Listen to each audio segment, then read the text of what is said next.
दिल्ली में कांग्रेस की अहम बैठक हुई। आलाकमान की ओर से कांग्रेस के पदाधिकारियों और दिल्ली में रहने वाले पदाधिकारियों और राजस्थान के मंत्रियों के साथ बैठक हुई। माना यह जा रहा है कि चुनाव को लेकर चर्चा भी की गई। अब जो आलाकमान है उनका कहना है हम एकजुट होकर चुनाव लड़ेंगे। कांग्रेस के पदाधिकारी हमारे साथ मौजूद हैं। आज दिल्ली में एक अहम बैठक हुई, सचिन पायलट की मांगों पर भी संज्ञान लिया गया।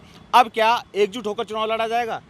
देखिए, जो बैठक हुई है वो उन सभी प्रदेशों की हुई थी जिनमें आगामी 2-3 महीने में चुनाव होने वाले हैं। और जो आज बैठक हुई, इस बैठक का मुद्दा था कि राजस्थान में किस तरीके से चुनाव को जीता जाए, किस तरीके से हम जनता के बीच में जाए। क्योंकि जो राजस्थान का रिवाज है, राजस्थान की एक परिपाटी है कि एक बार बीजेपी और एक बार कांग्रेस, उस परिपाटी को तोड़ना है और राजस्थान में फिर से कांग्रेस की सरकार को लेके आना है। और आपने बात कही जैसे सचिन पायलट जी के जो बातें थी उन पर संज्ञान लेने की, तो देखिए उस पर संज्ञान पूर्व में भी लिया जा चुका है। माननीय मुख्यमंत्री जी ने अभी जो पेपर लीक मामले में उम्र कैद की सज़ा के लिए कहा। राजस्थान एक ऐसा राज्य बना जहां पर पेपर लीक के मामले में कानून बना, और अन्य राज्यों में भी पेपर लीक हुए लेकिन कोई कानून नहीं बना, कोई गिरफ्तारियां नहीं हुई। और रही बात भ्रष्टाचार की, तो देखिए कांग्रेस हमेशा से भ्रष्टाचार और भ्रष्टाचार करने वालों के खिलाफ है। आपने कर्नाटक में देखा किस तरीके से 40% की जो भारतीय जनता पार्टी की सरकार थी उसके खिलाफ कांग्रेस ने मुखर रूप से आवाज़ उठाई। इसके साथ ही राजस्थान में अगर बात की जाए तो एसीबी कितनी सही तरीके से जो भ्रष्टाचारी है उन पर काम कर रही है, उनके ऊपर लगाम कस रही है। तो निश्चित तौर पर राजस्थान में एक बार फिर पुनः कांग्रेस की सरकार रिपीट होगी। बिल्कुल, देखिए मनमुटाव तो हालांकि खत्म होने की बात की जा रही है। क्या लगता है सचिन पायलट और मुख्यमंत्री अशोक गहलोत एकजुट होकर चुनाव लड़ेंगे? बिल्कुल, वो पहले भी एक ही थे। ये तो मनभेद नहीं है, मतभेद भलाई हो सकता है, मनभेद नहीं है वो है। अब दोनों साथ मिलकर चुनाव लड़ेंगे। हमारे आलाकमान ने कहा है कि साहब सब साथ मिलकर लड़ो, रिपीट करो, जो जिसको पद चाहिए वो सब मिलेगा। हमारे वैसे व्यक्ति विशेष को कोई ऐसा नहीं है कि ये पद ही चाहिए। सब एक दूसरे के लिए त्याग की भावना रखते हैं। सचिन पायलट जी ने पहले भी त्याग की भावना रखी, आगे भी रखेंगे। बिल्कुल, देखिए मतभेद और मनभेद थे वो खत्म हो चुके हैं। क्या लगता है एकजुट होकर मैदान में उतरेंगे? देखिए, सुखद खबर आलाकमान दिल्ली की तरफ से आई है राजस्थान के कांग्रेस परिवार के लिए, और ये सुखद वास्तव में इतनी होगी कि इस पूरी कांग्रेस जो परिवार है उसमें खुशी है और सब लोग एकजुटता से चुनाव लड़ेंगे। और देखिएगा जो परिपाटी आज तक चली आ रही है वो 100% चेंज होगी। कांग्रेस सरकार रिपीट करेगी और जनहित के कार्य जो लगातार चलते आ रहे हैं वो वापस किए जाएंगे। बिल्कुल, जनहित के कार्य तो किए जाएंगे। देखिए पहले भी बैठकों का दौर चला, उस वक्त भी कहा गया मतभेद और मनभेद खत्म हो गए, लेकिन आज की बैठक कई मायने में अहम थी। आज आलाकमान ने भी कह दिया मतभेद और मनभेद खत्म हो चुके हैं। क्या पूरी तरह से खत्म हो चुके हैं? निश्चित तौर पर देखिए, अगर जब आपने प्रेस कॉन्फ्रेंस देखी केसी वेणुगोपाल जी की, उन्होंने कहा हम यूनिटी से चुनाव लड़ेंगे।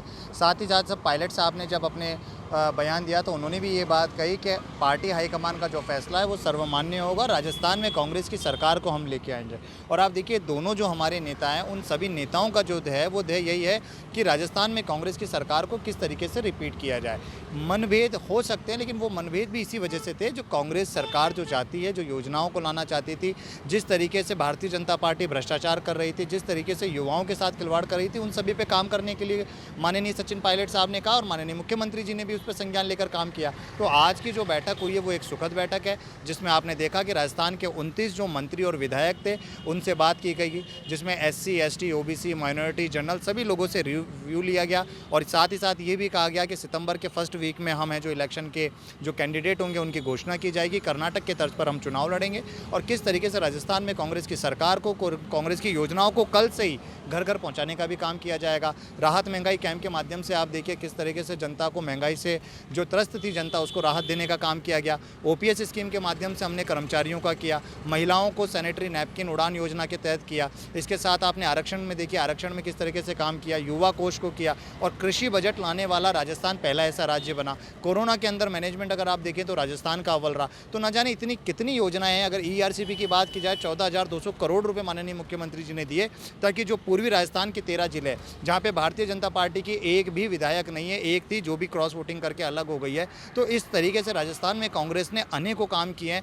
बचत, राहत, बढ़त के बजट को लेकर इस साल जो माननीय मुख्यमंत्री जी ने कहा वो भी सराहनीय है। तो हमें लगता है कि जब हमने इतने सारे काम किए हैं, उन योजनाओं को हमने जनता तक पहुंचाया है, तो निश्चित रूप से इस बार जनता कांग्रेस को अपना साथ देगी और वोटों के माध्यम से विजय बनाकर हमें वापस से सेवा करने का जो काम है वो प्रदान करेगी। बिल्कुल, देखिए कांग्रेस के पदाधिकारियों का कहना है कि मतभेद और मनभेद खत्म हो चुके हैं, हम सरकार रिपीट करेंगे। क्या लगता है अब पूरी तरह से मैदान में उतरेंगे? क्योंकि आलाकमान ने तो कह दिया हम एकजुट होकर मैदान में उतरेंगे। सचिन पायलट और अशोक गहलोत का मतभेद भी खत्म हो चुका है। सर, हमारे CM साहब का, अशोक गहलोत जी का और सचिन पायलट जी का मतभेद वैसे कभी था ही नहीं। ये तो एक विचारधारा की बात थी, वो उनकी अलग विचारधारा थी, हमारे सीएम साहब की अलग विचारधारा थी। तो अब हम जैसे कर्नाटक में हमने जैसे एकजुट होकर चुनाव लड़े हैं, वैसे ही हम राजस्थान में भी एकजुट होकर चुनाव लड़ेंगे और जीतेंगे भी। और हमारी जो सीएम साहब की जो योजनाएं हैं, इनको हम जन जन तक प्रचार प्रसार कर रहे हैं, जन जन तक उनको पहुँचा रहे हैं। एमआरसी की जितनी भी योजनाएँ थी, वो आस पास के किसी भी स्टेट के अंदर ऐसी योजनाएँ अभी तक देखने को मिली नहीं है। और राजस्थान में ये योजनाएँ मिली तो निश्चित तरीके से इसका लाभ जनता को मिलेगा और राजस्थान सरकार वापस रिपीट करेगी। बिल्कुल, देखिए कांग्रेस के पदाधिकारियों का कहना है कि मतभेद और मनभेद तो था ही नहीं, कुछ मुद्दे थे जिनको लेकर बयानबाजी का दौर चल रहा था। आज दिल्ली में अहम बैठक हुई, अब ये भी सब कुछ खत्म हो गया, हम एकजुट होकर मैदान में उतरेंगे। हालांकि सचिन पायलट की जो 3 मांगे थी, उन पर भी संज्ञान लेने की बात आलाकमान की ओर से की गई है। एकजुट होने की बात की जा रही है, एकजुट होकर मैदान में उतरकर जो वापस कांग्रेस रिपीट करने की बात करने में लगा है।